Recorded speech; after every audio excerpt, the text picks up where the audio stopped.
میرے سسر کو کھانا بنانے کا ہی بہت شوق تھا۔ وہ کھانا بناتے رہتے تھے گھر میں، لیکن جس دن میرے شوہر گھر نہ ہوتے اس دن وہ ضرور کھانا بناتے، اور اس دن نیند مجھے بہت سکون کی آتی۔ لیکن صبح اٹھتی تو کپڑوں پر داغ لگے ہوتے۔ مجھے شک ہوا۔ ایک دن میں نے شوہر کو کمرے میں چھپا دیا اور خود کھانا نہ کھایا، اور اس رات جو میرے ساتھ ہوا، میرے تو ہوش اڑ گئے۔ میرے سسر نے تو میری شادی کو تقریباً 1 سال ہو گیا تھا۔ میں اپنے سسرال میں بہت خوش تھی۔ میرا سسرال کوئی بہت لمبا چوڑا نہیں تھا، صرف میرے شوہر اور میرے سسر تھے۔ ساس پہلے ہی مر چکی تھیں۔ میرا شوہر اپنے ماں باپ کا ایک ہی بیٹا تھا۔ میرے ماں باپ اس رشتے پر بہت خوش تھے کہ بہت لمبا چوڑا سسرال نہیں ملا تو زیادہ کام بھی نہیں ہوں گے، میں بہت سارے کام سے بچ جاؤں گی۔ یہ سوچ کر میں بھی بہت خوش ہوتی، اور یہ سچ ہے کہ وہ دونوں بہت اچھے انسان تھے، اور میرے سسر کو کھانا بنانے کا بہت شوق تھا۔ جب میں شادی ہو کر آئی تو میرے سسر نوکری کرتے تھے۔ شوہر اور سسر کے کام پر جانے کے بعد میں گھر میں اکیلی ہوتی تھی، اس لیے اپنی تنہائی کو ختم کرنے کے لیے طرح طرح کے کھانے بناتی رہتی اور گھر کی سجاوٹ وغیرہ میں لگی رہتی۔ اس بات سے میرے شوہر اور سسر دونوں بہت خوش ہوتے تھے۔ لیکن چھٹی کے دن میرے سسر خود ہی کھانا بناتے تھے کہ تم دونوں آرام کرو، ویسے بھی تم سارا ہفتہ کھانا بناتی ہو، آج تمہارے کھانے بنانے کی چھٹی ہے۔ میں تو ان کی یہ بات سے بہت خوش ہوتی، کیونکہ اتنا خیال کرنے والے لوگ ہیں۔ جو کوئی بھی یہ بات سنتا یا دیکھتا، ایک بار تو میری قسمت پر ناز کرتا۔ میں تو خود اپنی قسمت پر ناز کرتی تھی۔ میرے شوہر نے نیا کاروبار شروع کیا تھا، اور اس وجہ سے انہیں دوسرے شہر جانا پڑتا تھا۔ کیونکہ میرے سسر بہت اچھے انسان تھے، اس لیے مجھے کبھی پریشانی نہیں ہوئی تھی، اور میں خوشی خوشی شوہر کو جانے کی اجازت دے دیتی تھی۔ یہی چلتا رہا، اور کچھ ماہ بعد میرے سسر کی پینشن لگ گئی تھی اور وہ گھر پر ہی ہوتے تھے۔ وہ اکثر کھانا بناتے تھے، لیکن ایک دفعہ جب میرے شوہر دوسرے شہر گئے تو میرے پاس بھی کرنے کو کوئی کام نہیں تھا۔ میں نے ان سے کہا کہ کھانا میں بناتی ہوں، لیکن وہ نہیں مانے اور ضد کرنے لگے کہ کھانا وہی بنائیں گے۔ میں خوش ہو گئی کہ کتنے پیار سے کہہ رہے ہیں تو اچھا نہیں لگتا۔ انہوں نے کھانا بنایا اور میں کھانا کھا کر سو گئی، اور حیرت کی بات یہ ہے کہ مجھے لیٹتے ہی نیند آ گئی۔ میں نے اس چیز کو زیادہ نہیں سوچا۔ جب میں صبح اٹھی تو میرے کپڑوں پر داغ لگا ہوا تھا۔ میں نے اس بات کا ذکر کسی سے نہیں کیا، اور نہ ہی اس بات کا زیادہ سوچا، کیونکہ نہ ہی میری ایسی تربیت تھی۔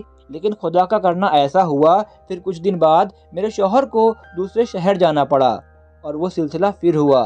میرے سسر نے کھانا بنایا اور میں کھانا کھاتے ہی سو گئی۔ دوسرے دن جب میں سو کر اٹھی تو پھر دیکھا کہ میرے کپڑوں پر گند لگا ہوا ہے۔ اب تو مجھے شک ہونے لگی کہ ایسا کیوں ہوتا ہے، کیونکہ جب میں کھانا بناتی ہوں سب سکون سے کھانا بھی کھاتے ہیں، اور مجھے لیٹتے ہوئے کبھی نیند نہیں آتی۔ یہی میری بچپن کی عادت تھی کہ میں کچھ دیر کروٹیں لیتی رہتی اور اس کے بعد نیند آتی تھی۔ لیکن جو 2 دن تک اچانک مجھے نیند آئی، انہی دنوں میں کھانا سسر نے بنایا تھا۔ مسئلہ یہ تھا کہ میں اس بات کا ذکر کسی سے نہیں کر سکتی تھی، کیونکہ گھر میں شوہر کو بتاتی تو کوئی بھی انسان اپنے باپ کے بارے میں غلط نہیں سن سکتا، اور وہ مجھ پر الزام لگاتے۔ گھر میں کوئی اور تھا ہی نہیں، اور میں ماں باپ کو یہ سب بتا کر پریشان نہیں کرنا چاہتی تھی۔ اب میں پریشان رہنے لگی اور سسر سے بچنے کی کوشش کرنے لگی، کیونکہ وہ سارا دن گھر پر ہی ہوتے تھے اور شوہر نہیں ہوتے تھے، اس لیے مجھے انہی سے بات کرنی پڑتی۔ ہر وقت اپنے آگے پیچھے رکھنا چاہتے تھے۔ پہلے تو مجھے عجیب نہیں لگتا تھا، لیکن اب مجھے یہ سب اچھا نہیں لگتا تھا، اور میں چاہتی تھی کہ میں ان کے سامنے نہ آؤں۔ لیکن ایک گھر میں رہتے ہوئے یہ کیسے ممکن ہو سکتا تھا؟ پھر ایک دن تو انتہا ہو گئی۔ میرے شوہر کو سسر نے زبردستی دوسرے شہر بھیج دیا کہ جا کر وہاں کام دیکھ کر آؤ۔ وہ کہتے رہے کہ وہاں کوئی کام نہیں ہے میرا، وہاں جانا نہیں بنتا۔ لیکن میرے سسر نے انہیں ڈانٹ دیا کہ تمہیں بڑا پتہ ہے، بار بار کام دیکھنا پڑتا ہے، اس آفس کو بھی جا کر دیکھو۔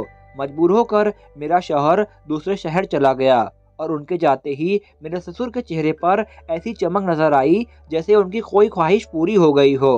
میں نے فوراً کہا کہ میں اپنی امی کے گھر جانا چاہتی ہوں، لیکن میرے سسر نے منع کر دیا۔ میرا بیٹا بھی یہاں نہیں ہے، اور تم بھی چلی جاؤ گی تو میں یہاں اکیلا کیا کروں گا؟ تم یہیں رہو جب تک وہ واپس نہیں آتا، اس کے بعد چلی جانا۔ اور میں مجبور ہو گئی۔ کہ ان کو میں کچھ کہہ بھی نہیں سکتی تھی، لیکن میرے دل میں جو شک بیٹھ گیا تھا وہ ویسے ختم نہیں ہو سکتا تھا۔ اور اس دن پھر میرے سسر نے کھانا بنایا اور میں نے کہا میرا دل نہیں ہے، اس لیے میں نہیں کھاؤں گی۔ پھر انہوں نے زبردستی مجھے تھوڑا سا کھلایا اور وہی کھانے کے بعد مجھے فوراً نیند آنے لگی اور بستر پر لیٹتے ہی میں سو گئی۔ صبح اٹھ کر دیکھا تو بستر اور کپڑوں دونوں پر گند لگا ہوا تھا۔ سسر پر مجھے بہت غصہ آنے لگا اور میں نے سوچ لیا کہ میں اپنے شوہر کو بتا دوں گی۔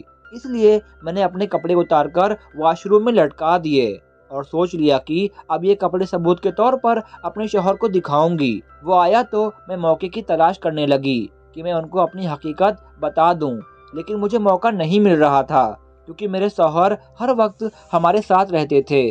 رات کو شوہر جب ہمارے کمرے میں آئے تو منع کر چکے الفاظ میں ان کو بتانے کی کوشش کی، لیکن انہوں نے مجھے ہی ڈانٹ دیا کہ تم غلط مت سوچو، وہ تمہیں اپنی بیٹی کی طرح ہی پیار کرتے ہیں اور تم ان پر ہی شک کر رہی ہو۔ میں نے ان کو یقین دلانے کی بہت کوشش کی، لیکن وہ میری بات ہی نہیں مان رہے تھے۔ آخرکار میں نے وہ کپڑے ان کو لا کر دکھائے کہ یہ کپڑے میری بات کا ثبوت ہیں، لیکن ان کی آنکھ پر تو باپ کی محبت کی پٹی بندھی ہوئی تھی، اس لیے وہ میری کوئی بات ماننے کے لیے تیار نہیں تھے۔ میں نے یقین دلانے کی بہت کوشش کی، لیکن انہوں نے مجھ سے یہ کہا کہ تم میرے باپ پر الزام لگا کر اپنا کوئی گناہ چھپانا چاہ رہی ہو۔ میرا باپ رات کو سو جاتا ہے اور اسے کیا معلوم کیا ہوتا ہے کیا نہیں، اور تم نہ جانے کس کو بلا لیتی ہو۔ ایسی بات سن کر تو میرے پاؤں کے نیچے سے زمین نکل گئی کہ میرے ساتھ یہ کیا ہو رہا ہے۔ اس سے ہم دونوں کی بہت لڑائی ہو گئی۔ اس کے بعد میں اپنی ممی کے گھر چلی گئی۔ 10 سے 15 دن گزر گئے، انہوں نے پلٹ کر بھی خبر نہیں لی۔ اب تو گھر میں سب نے مجھ سے سوال کرنا شروع کر دیا، پہلے تو کبھی اتنے دن کے لیے نہیں آتی تھی، کیا ناراض ہو کر آئی ہو؟ اب میں ان کو کیا بتاتی کہ میرے ساتھ کیا ہوا ہے؟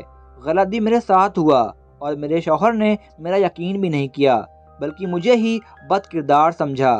لیکن میں ان سب کو پریشان نہیں کرنا چاہتی تھی، اس لیے میں خاموش تھی۔ میں دیکھنا چاہتی تھی کہ اب کون سا کھیل زندگی میرے ساتھ کھیلے گی۔ اور کچھ دن گزرنے کے بعد سسر مجھے لینے کے لیے آ گئے۔ بیٹا اتنے دن ہو گئے ہیں، تم ابھی گھر نہیں آئیں، اس لیے میں تمہیں لینے آیا ہوں۔ گھر خالی خالی سا لگ رہا ہے۔ ان کی اس محبت پر میرے گھر والے بہت خوش ہو گئے، لیکن میں تو ان کے ساتھ نہیں جانا چاہتی تھی، لیکن میں تو ان کے بیٹے سے ناراض ہو کر آئی تھی۔ میرے سسر کو شاید معلوم تھا کہ ہماری لڑائی ہوئی ہے، اس لیے انہوں نے کہا بیٹا جب بھی مسئلہ ہے دونوں بیٹھ کر حل کر لینا، اس لیے ناراض ہو کر بیٹھ جانا مسئلے کا حل نہیں ہے۔ وہ مجھے سمجھا کر اپنے ساتھ لے گئے۔ میں مجبور تھی کہ والدین کو کچھ بتا بھی نہیں سکتی تھی، اس لیے مجھے ان کے ساتھ جانا پڑا۔ گھر واپس تو آ گئی، لیکن میرے شوہر کا موڈ ٹھیک نہیں ہوا۔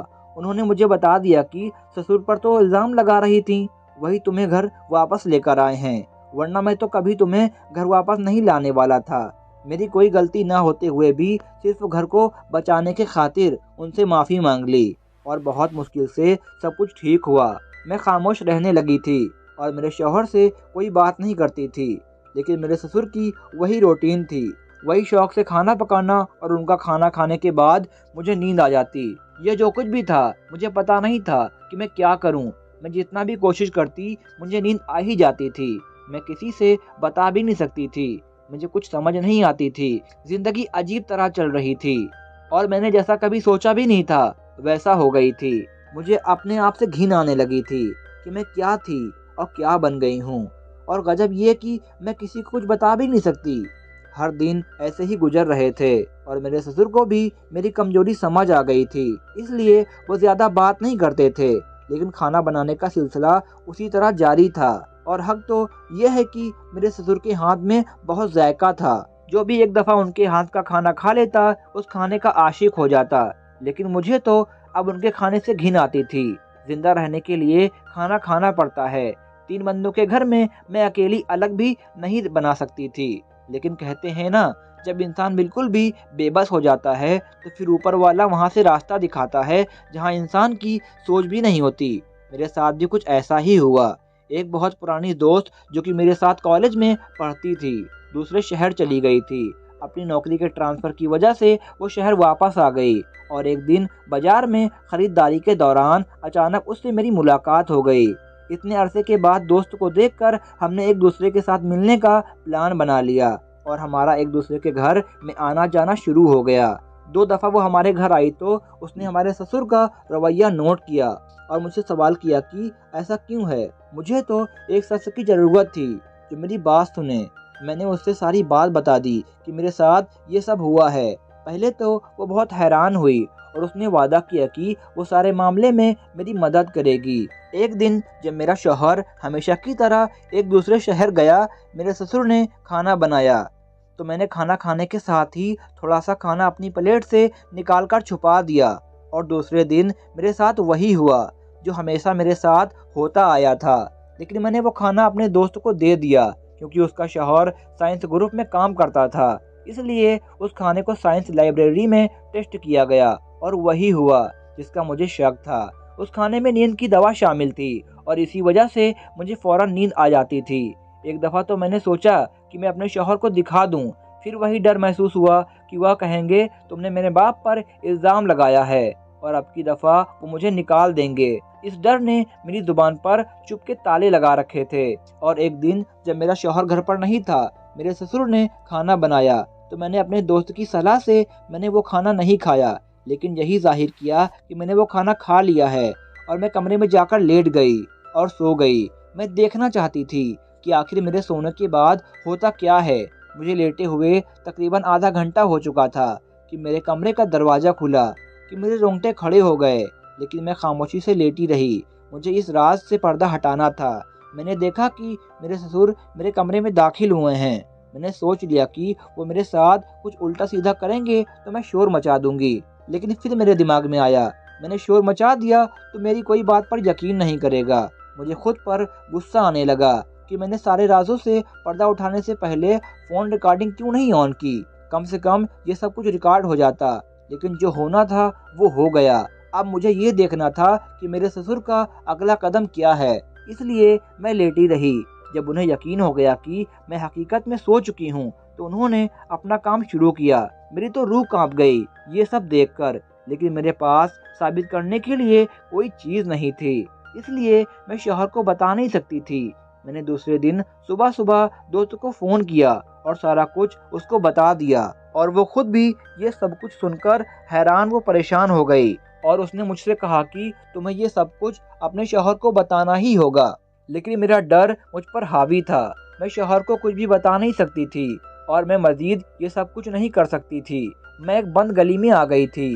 اب مجھے سمجھ نہیں آتی تھی کہ میں کیا کروں۔ میری دوست نے میری مدد کرنے کی ٹھانی اور اس نے کہا کہ وہ خود میرے شوہر سے بات کرے گی۔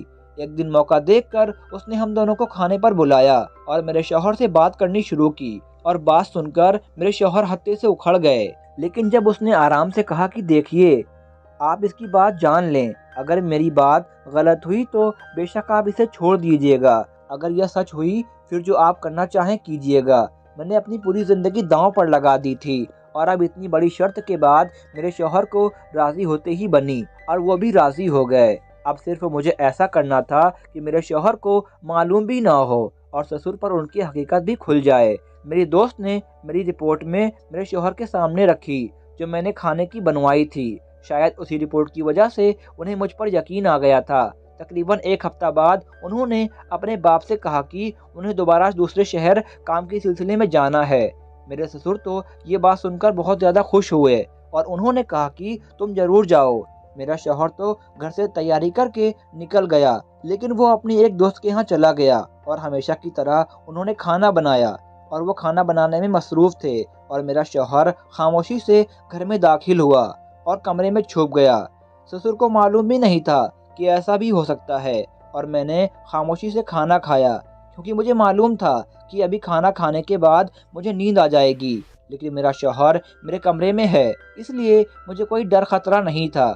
میں نے پیٹ بھر کھانا کھایا اور ہمیشہ کی طرح مجھے نیند آنے لگی۔ میں کمرے میں گئی اور آ کر شوہر کو بتایا کہ مجھے نیند آ رہی ہے، میں کھانا کھا چکی ہوں، اب جو بھی کرنا ہے آپ کو کرنا ہے۔ میں تو بستر پر لیٹتے ہی سو گئی اور مجھے معلوم بھی نہیں تھا کہ میرے ساتھ کیا ہوا ہے۔ لیکن جب صبح اٹھی تو میرے شوہر اور سسر دونوں ہی گھر پر نہیں تھے۔ مجھے معلوم نہیں تھا کہ وہ کہاں ہیں۔ بہت دیر گزر گئی، دونوں میں سے کوئی واپس نہیں آیا۔ اب تو مجھے فکر شروع ہو گئی۔ میں نے دونوں کے نمبر پر فون کیا لیکن دونوں کے نمبر بند جا رہے تھے۔ میرے لیے یہ منظر بہت خطرناک بھی ثابت ہو سکتی تھی۔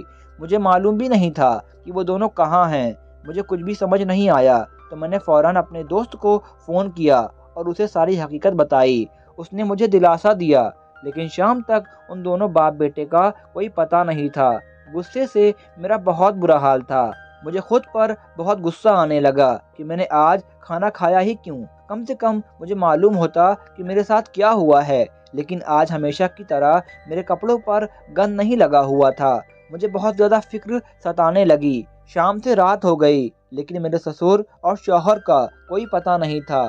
میرے دوست بار بار کہتے رہے کہ تمہیں پولیس میں رپورٹ کروانی چاہیے، لیکن میں پریشان تھی کہ پولیس کو کیا بتاؤں گی کہ وہ دونوں گھر سے کیوں غائب ہو گئے ہیں، اور میں ان سے کیسے کہہ سکتی ہوں کہ مجھے معلوم بھی نہیں وہ کہاں ہیں۔ بات گھوم پھر کر مجھ پر ہی آ جاتی، اس لیے مجھے انتظار کرنا پڑا۔ لیکن اس بات کو 2 دن گزر گئے۔ میرے شوہر اور سسر کا کوئی پتہ نہیں تھا۔ مجبوراً مجھے اپنے بھائی کو فون کر کے ساری حقیقت بتانی پڑی تو میرے بھائی فوراً ہی آ گئے، اور جب انہیں ساری بات معلوم ہوئی تو انہوں نے مجھے بہت ڈانٹا کہ تمہیں مجھے یہ بات پہلے بتانی چاہیے تھی۔ ان کا کوئی دوست پولیس میں تھا اس لیے اسے ساری باتیں بتا دیں۔ پولیس کے اپنے ذریعے ہوتے ہیں، نہ جانے پولیس نے فون ٹریک کیا یا کوئی اور راستہ ڈھونڈا۔ لیکن رات کو میرے شوہر اور سسر دونوں ہی گھر آ گئے۔ میرے شوہر بے ہوش تھے اور میرے سسر عجیب و غریب باتیں کر رہے تھے، جیسے ان کا دماغ ان کے کنٹرول میں نہ ہو۔ میں تو یہ عالم دیکھ کر بہت پریشان ہو گئی۔ بھائی نے مجھے دلاسا دیا کہ ان کو ابھی ڈاکٹر کے پاس لے جاتے ہیں تو ساری حقیقت معلوم ہو جائے گی۔ جب وہ ڈاکٹر کے پاس لے کر گئے تو معلوم ہوا کہ میرے شوہر کو بے ہوشی کی دوا دی گئی ہے اور میرے سسر کا کسی دوا کے ذریعے مائنڈ کنٹرول کیا گیا ہے۔ بڑی مشکل سے دونوں اس چیز کے چنگل سے نکلے اور پولیس اپنا کام کر کے واپس چلی گئی۔ اب مجھے حیرانی تھی یہ سب کیسے ہوا اور کیوں ہوا۔ میں نے ان دونوں سے سیدھے سوال کیا کہ یہ سب کیا تھا تو میرے شوہر نے بتایا کہ جیسے تم نے بتایا تھا ویسے ہی تمہارے سونے کے کچھ دیر بعد ابو کمرے میں داخل ہوئے۔ ان کا عجیب سا حلیہ دیکھ کر مجھے خوف محسوس ہونے لگا، اور جیسے ہی وہ تمہارے بستر کے قریب گئے مجھ سے رہا نہیں گیا اور میں نے ان کو آواز دی۔ وہ میری بات سن کر پریشان ہو گئے، اس لیے پہلے کہ میں ان سے کچھ پوچھتا مجھے ایسا محسوس ہوا کہ کمرے میں کوئی اور بھی ہے۔ اس سے پہلے کہ میں مڑ کر دیکھتا مجھے اپنی گردن پر سوئی چبھی محسوس ہوئی اور اس کے بعد مجھے کوئی ہوش نہیں تھا۔ میں نے سسر سے پوچھا کہ آپ ہی بتائیں کہ ایسا کیا ہوا ہے، کیونکہ آپ کی کہانی اب آپ کے ہاتھ میں ہے۔ انہوں نے بتایا کہ بیٹا مجھے خود معلوم نہیں میرے ساتھ کیا ہو رہا ہے، صرف ایسا ہوا کہ تمہارے اور میرے بیٹے کی کوئی اولاد نہیں تھی اور شادی کو 2 سال ہونے والے ہیں، ابھی تک کوئی اولاد نہیں ہے، اور میں کوئی عورت تو ہوں نہیں جو اس معاملے پر تم سے بات کرتا۔ ایک دفعہ میں دوستوں میں بیٹھا ہوا تھا تو میں نے اس بات کا ذکر کیا تو میرے دوستوں نے کہا کوئی ڈاکٹر ہیں جو عامل بھی ہیں، اگر ان سے دوا لے کر تو اپنی بہو کو دو گے تو اس کو اولاد ہو جائے گی۔ تو بس میں اولاد کے خاطر اس آدمی کے پاس گیا اور جس طرح وہ کہتا رہا میں کرتا رہا کہ نیند کی دوائی کھانے میں ملا دیا کرو۔ وہ مجھے عمل بتاتا رہا اور میں وہ کرتا رہا۔ کبھی تمہارے اوپر سے گھما کر تمہارے ہاتھ سے مرغی ذبح کروائی تھی تو کبھی کبوتر، کیونکہ تم بے ہوش ہوتی تھیں تو یہ کام میں تمہارا ہاتھ پکڑ کر خود ہی کرتا تھا، اور وہ عجیب و غریب چیزیں مجھے بتاتا رہا اور میں بھی اپنی اولاد کی خوشی کے خاطر یہ سب کرتا رہا۔ کبھی کبھار تو مجھے محسوس ہوتا تھا کہ میرا دماغ کسی کے کنٹرول میں ہے، کہ میں وہ سب نہیں کرنا چاہتا، لیکن پھر بھی مجھ سے خود بخود سب ہوتا رہتا تھا۔ لیکن جس رات میرے بیٹے نے آواز دی اس رات آخری عمل تھا اور اس عامل کو خود کرنا تھا، لیکن میرے بیٹے نے مجھے جیسے ہی آواز دی میں واپس، اس کے بعد مجھے ایسا لگا جیسے میرا دماغ کسی کے کنٹرول میں چلا گیا ہو، اور اس کے بعد مجھے کچھ بھی یاد نہیں۔ کہانی پھر اٹک گئی تھی، لیکن اب ہمارے سوال کا جواب ڈاکٹر کے پاس تھا، اس لیے میں اپنے سسر کو اور شوہر کو لے کر اس ڈاکٹر کے پاس چلی گئی۔ میرے بھائی نے فوراً اپنے پولیس والے دوست کو بھی اس سارے معاملے کے بارے میں بتایا اور پولیس بھی پہنچ گئی۔ جب پولیس نے اس کو گرفتار کیا تو اس نے بتایا کہ وہ حقیقت میں کالے جادو کا ماہر ہے۔ یہ ڈاکٹر کا ناٹک اس لیے کرتا ہے کیونکہ پڑھے لکھے لوگ جادوگروں کے پاس نہیں آتے، اور جس رات میرا شوہر گھر میں تھا اور آخری عمل تھا وہ خود کمرے میں ہی موجود تھا اور اس نے مجھے بتایا کہ اس آخری عمل سے میری روح اس کے قبضے میں آ جاتی اور میری جو بھی اولاد ہوتی اسی کے قبضے میں ہوتی، لیکن شاید میری اور میرے سسر کی نیت صاف تھی، اس لیے اوپر والے نے آخری لمحات میں ہماری مدد کی اور ہم تینوں بڑے مسئلے سے بچ گئے۔ اور میرے سسر اور شوہر کو ساتھ لے کر گیا تھا ان کی قربانی دینے کے لیے، تاکہ جو عمل ادھورا رہ گیا تھا اس کو ٹھیک کیا جا سکے۔ کہا جاتا ہے کہ ہمیشہ آنکھوں دیکھا سچ نہیں ہوتا اور ہم خوشی کی خاطر غلط کام بھی کر جاتے ہیں، اس لیے خوشیاں صرف اوپر والے سے ہی مانگنی چاہیے۔ دھنیہ واد دوستو، اگر یہ اسٹوری آپ کو اچھی لگی ہو تو ویڈیو کو لائک اور پلیز چینل کو ضرور سبسکرائب کریں۔ ملتے ہیں نیکسٹ کہانی ویڈیو میں، تب تک کے لیے take care and good bye.